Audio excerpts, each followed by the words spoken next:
Please welcome a great athlete and a great Canadian, Chantal Petitclerc.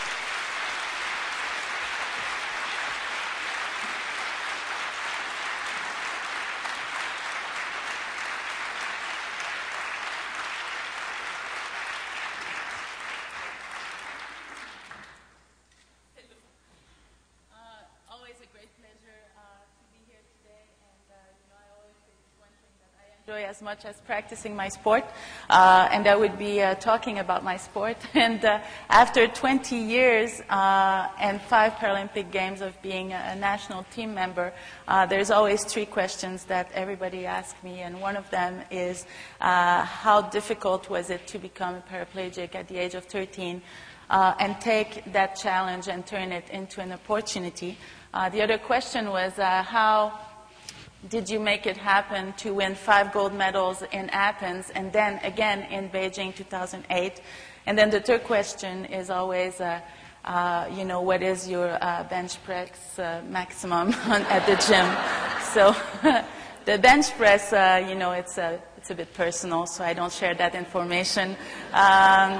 It was indeed very challenging to be a paraplegic at the age of 13, and it is a story that I will not share with you today, but maybe some other time.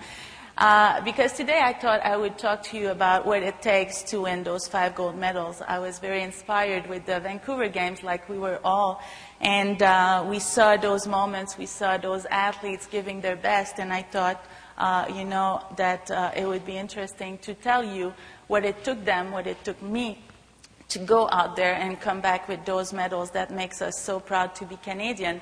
And for me, well, it did start the first 5 gold in Athens in 2004. I remember coming back and telling everybody how these games were the best games ever, and how at the same time it was certainly the most difficult challenge of my life.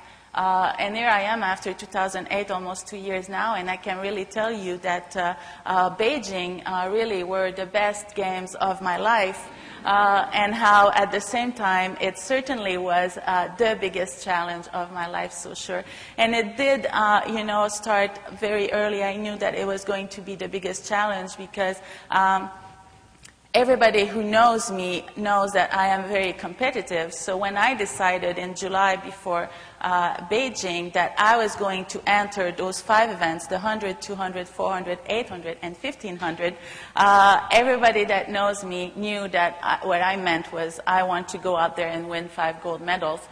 So it does come with a little bit of pressure, but we had that big dream, and we wanted to make it happen. And very quickly, it was a question like, okay, it's one thing to have those big dreams, but how do you turn them into a reality? And with my coach, Peter, we knew that at this very high level of performance, when you are already among the best, obviously you are doing something good. And also, obviously, every girl that is out there is as good as you are, has the same talent as you are. Everybody works and trains as much as I train, and all the girls want to win a gold medal. So what is going to make a difference? And very quickly we came to the conclusion that, again, at this very high level of performance, it's not necessarily one big move, one big change, one big decision that will make a difference, but we thought that the difference would happen in paying attention to the details every single day of our preparation. And that's what we set out to do. We tried to analyze every single aspect of my performance, of my preparation, and tried to figure out how we could push it just a little bit, make it just a little bit better, again, just a little extra. And we were convinced that by adding all these little extra and difference, it would add up and make a change and a difference at the end, and hopefully would allow me to go out there and come back with those 5 gold medals.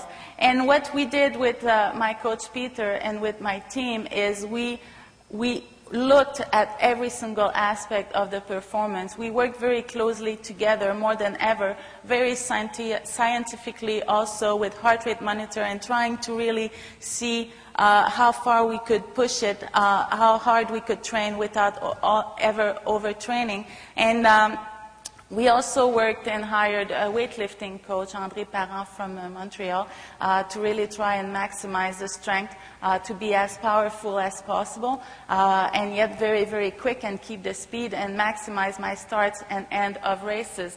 I also worked very hard with Chris Peterson in Florida from Top End. He is the guy that builds my racing chair. And the goal there was we wanted to have the lightest chair on the planet. We knew that the track in Beijing was a little soft. The rubber was a little soft, so you would sink in a little bit, and so it was very important to be as light as possible, a little bit like the ice rink in Vancouver. They were saying it was a little slow as well. And so we did 3 trials, 3 racing chairs in Florida, and after 3 times, we managed to lose 4 pounds on a 16-pound chair, which was really, really amazing. And also, coming back, I was working with Mélanie Olivier, a sport nutritionist, and going into Beijing, I had for every single day of my races a food plan on the wall that would tell me exactly what I needed to eat, what I needed to drink, how much quantity for every hour of the day, for every single race. So we wanted to be as prepared as possible. And with Melanie also, well, we did manage to lose the 4 pounds on the chair. We lost another 4 pounds on the girls. So altogether, I was 8 pounds. I was 8 pounds lighter and very ready for those events in